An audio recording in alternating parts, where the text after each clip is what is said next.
الحالات الاساسيه لو اهتمينا بيها ان شاء الله هننتج ويبقى عندنا زغاليل بصحه جيده. فده العنصر المهم جدا اللي احنا لازم نهتم بيه ولازم نقدمه للحمام بتاعنا.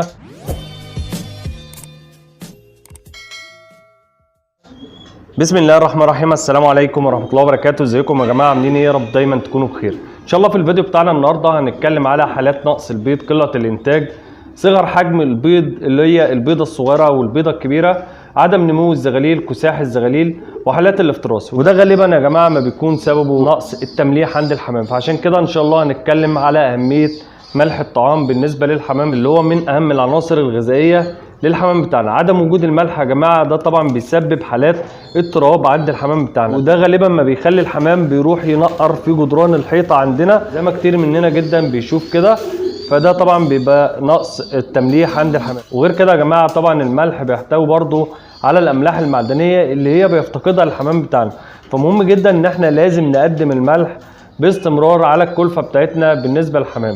ده كده يا جماعه طبعا هيخلينا ان احنا نحد من حالات الافتراس اللي هي بتيجي ما بين الاسوس الكبيره والاسوس الصغيره، اللي هي طبعا بتحصل حالات التشاجر ما بين الذكر والنتايه، او ان هي تحصل حالات تشاجر او افتراس بالنسبه للزغاليل اللي هي الصغيره. ده بيكون غالبا نقص ملح الطعام اللي احنا بنتكلم عليه. طبعا بيحد برضو من انتشار الكساح. بنلاقي برضو بعض الزغاليل اللي هي عندها كساح فرد رجليها في الطاجن او في المكان اللي انت مربي فيه، فده طبعا بيحد من انتشار الكساح اللي هو بيجي للزغاليل. مهم جدا ان احنا لازم نقدم ملح الطعام ولو مره واحده بس على الكلفه بتاعتنا اثناء ما بنكلف الحمام بتاعنا. ده كده هيساعدنا على زياده الانتاج، هيساعدنا فعلا على نقص البيض. الحمام ما بيبيضش، الحمام قاطع بيض. فده العنصر المهم جدا اللي احنا لازم نهتم بيه ولازم نقدمه للحمام بتاعنا. معلقه كبيره على كل 5 كيلو كلفه بنقدمها وبنعفر بيها الكلفه. حتى لو نزلت في قعر الكلفه الحمام بيبدا ان هو يدور عليها وبيملح منها. الطريقه الثانيه ان احنا ممكن نقدمه برده على الميه، مقدار معلقه شاي على كل 2 لتر ميه، وابدا ادوبهم في الميه وامسق بيهم للحمام بتاعي. ولكن الطريقه الافضل ان احنا نعفر بيها الكلفه. ولو انا بشتكي من ضعف ونمو الزغاليل لازم اهتم بتعفير الكلفه من طبعا البصل بودر والثوم بودر اللي احنا اتكلمنا عليه. مش مهم ان انا احط جنزبيل وقرفه والحاجات اللي احنا طبعا بنزودها زياده عن اللازم في الكلفه. دول اهم حاجتين، البصل بودر والثوم بودر.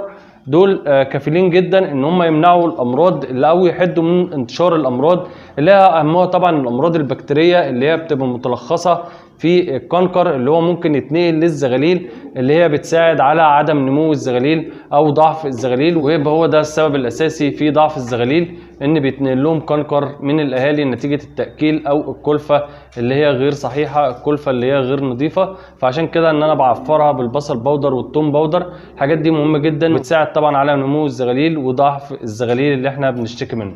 وكده يا جماعه يعتبر لخصنا فيديو مجمع لحالات الكساح، حالات الافتراس، حالات نقص البيض، حالات البيض الصغير.